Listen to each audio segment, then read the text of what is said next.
Today we are disassembling a plumbing snake. So you can see here, this is the frame that the snake, the drum was on, and it's been sitting outside a while, so most of the bottom rail has rotted away.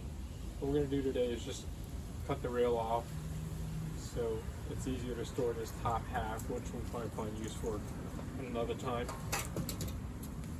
The wheels have been repurposed. So this wheelbarrow, this is a hand truck.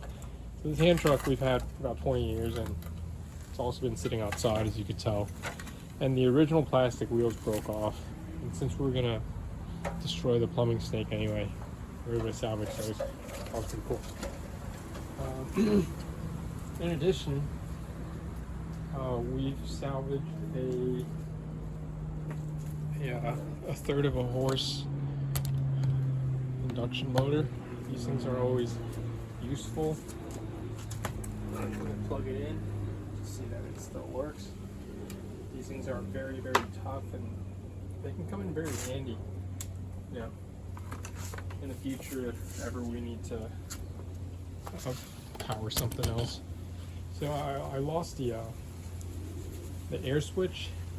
So what I ended up doing was plugging in a 1/4 inch brake line into where the switch is, and I attached a water bottle to it to activate it. So, really well. Very powerful. Alright, so let's hope this goes smoothly.